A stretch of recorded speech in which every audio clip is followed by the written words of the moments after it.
Quem nunca se perguntou quem somos, de onde viemos, como nos desenvolvemos?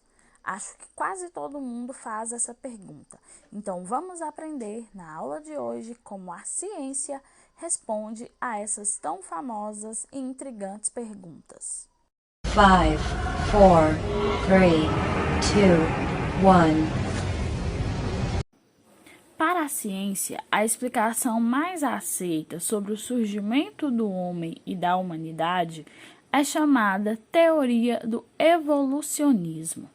Essa teoria do evolucionismo, ela foi defendida e afirmada por volta do século XIX na Europa. Para a ciência, o universo surgiu, a partir de uma grande explosão chamada Big Bang, que foi há milhares de anos. E aí, a partir dessa explosão, foram surgindo os elementos da natureza que, com o passar dos anos, de vários anos, foram se modificando e criando as condições propícias para a existência de seres vivos e depois dos seres humanos. O defensor do evolucionismo mais conhecido, é o inglês Charles Darwin, Darwin, ele é responsável pela teoria que fala que o ambiente, ele seleciona as espécies, E as espécies fortes, elas sobrevivem, enquanto as espécies mais fracas desaparecem. Darwin achava, de acordo com seus estudos, que isso acontecia a partir com o passar das gerações. Cada geração ia desenvolvendo, de acordo com o meio ambiente que vivia, o habitat em que estava, ia desenvolvendo alguma habilidade ou desenvolvendo mais ou menos alguma parte do corpo.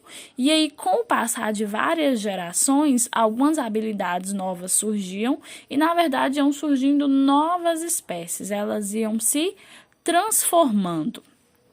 A teoria científica, chamada evolucionismo, ela também vai falar aí do processo de evolução dos hominídeos.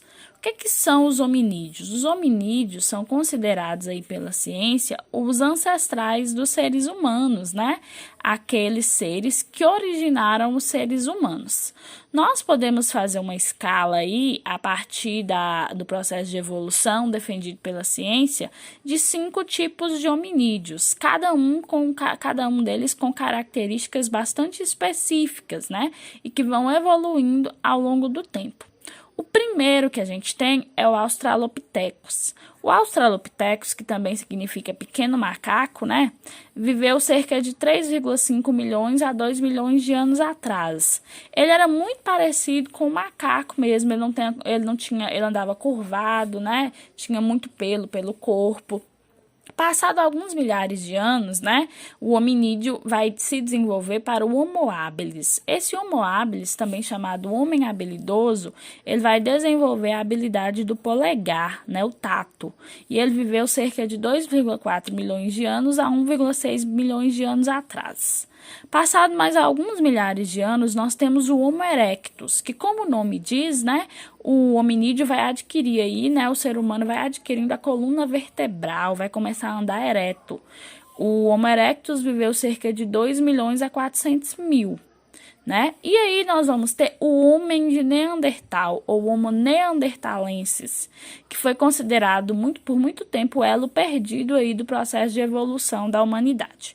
De acordo com a ciência, é desse homem de Neandertal que vai originar o Homo sapiens, que é o homem moderno, o Homo sapiens sapiens, e depois nós vamos ter aí esse mesmo aí que também dá origem aos chimpanzés, que é o animal mais parecido aí com as características dos seres humanos. O homem de Neandertal, ele vai viver de 2,5 milhões a 12 mil anos. E aí o Homo sapiens, considerado homem inteligente, ele vai existir a partir de cerca de 300 mil anos atrás. E aí vai desenvolver, como alguns dizem, para Homo sapiens sapiens, que é a nossa espécie atual, O homem duplamente inteligente.